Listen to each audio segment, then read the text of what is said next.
Praise the Lord. ஆண்டவர் இரட்சகருமாக இயேசு கிறிஸ்துவின் நாமத்தினாலே உங்களை வாழ்த்துகிறேன்.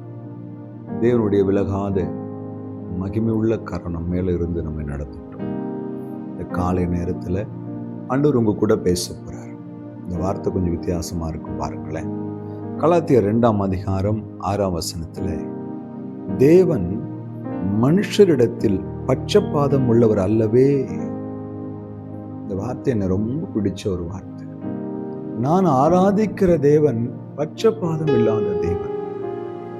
ஒரு தாய்க்கு 5 பிள்ளைகள் இருந்தாலும் ஒரு பிள்ளைக்கும் ஒரு பிள்ளை வித்தியாசம் காட்டுவார்கள் நிச்சயமாக. ஒரு தகப்பன் சொத்தை பிரிக்கும் பொழுது கூட தன் ஒரு பிள்ளைக்கும் ஒரு பட்சபாதம் பார்க்கிற தகப்பன் உண்டு. வேலை ஸ்தலத்தில் ஒரு மேலதிகாரி பட்சபாதம் பார்த்து அவர்கள் கீழே நடத்துகிறது உண்டு. ஒருவனுக்கு அதிகமாகவும் ஒருவனுக்கு குறைவாகவும் கொடுப்பது உண்டு. ஒருவனை உயர்த்தியும் ஒருவனை தாழ்த்தியும் பேசுவதும் உண்டு. ஊழியத்துல கூட எல்லா இடத்திலும் இந்த பட்சபாதம் உள்ள காரியங்கள் காணப்படும்.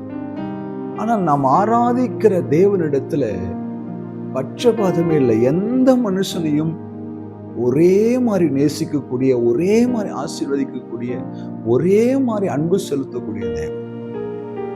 அவர் சிந்தின ரத்தம் எனக்காகவும் சரி, உங்களுக்காகவும் சரி. என்னை ஆசீர்வதிக்கிற தேவன் உங்களையும் ஆசீர்வதிக்க விரும்புகிறார். ஆனா ஏன் ஒரு மனிதனுக்கு அவன் அது ஆசீர்வதிக்கப்பட்டவனாக ஒரு மனிதன் குறைவுள்ளவா நிற்கிறான்னா, அதுக்கு அவர் காரணம் இல்லை. பெற்றுக்கொள்ளுகிற நம்முடைய பாத்திரம் சரியில்லாததுனாலே நம்மால் அந்த ஆசீர்வாதங்கள் நன்மைகளை சுதந்திரத்துக் கொள்ள முடியும். ஆனால் தேவன் பட்சபாதம் இல்லாதவர், மனிதரிடத்துல பட்சபாதம் இல்லாதவர், ஒவ்வொருவனையும் சமமாய் நேசிக்கக்கூடியவர், சமமாய் ஆசீர்வதிக்கக்கூடியவர், சமமாய் நிரப்பக்கூடியவர். ஆனால் பெற்றுக்கொள்ளுகிற நீங்களும் நானும் அந்த தகுதி இழந்து போகும்பொழுது, அதை பெற்றுக்கொள்வதற்கான பிரயாசத்தலை குறைபட்டு போகும்பொழுது நாம் பெற்றுக்கொள்ளுகிறது குறைவாக இருக்கும். ஆனால் உண்மையாய் நிற்கிறவர்கள், உழைக்கிறவர்கள், கண்ணீர் வடிக்கிறவர்கள், காத்திருக்கிறவர்கள், பொறுமையா இருக்கிறவர்கள், சகித்துக் கொள்ளுகிறவர்கள் தேவனிடத்திலிருந்து நன்மையை பூர்ணமாய் பெற்றுக்கொள்ளுகிறார்கள். என் அன்பு சகோதரனே, பட்சபாதம் இல்லாத ஒரு தேவன். பெற்ற தாயிடத்துல பட்சபாதம் உண்டு, பெற்ற பிள்ளையிடத்துல பட்சபாதம் உண்டு, நண்பர்களிடத்துல உண்டு, உறவுகளிடத்துல உண்டு, எல்லாரிடத்திலும் உண்டு.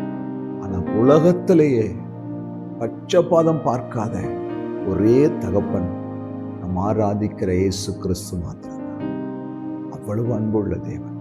அவர் கையில் நம்மை ஒப்பு கொடுப்போமா? ஆண்டவரே, பட்சபாதம் இல்லாத எங்களை நேசிக்கிற தேவன், இந்த வேளையிலே கூட எங்களை ஆசீர்வதி.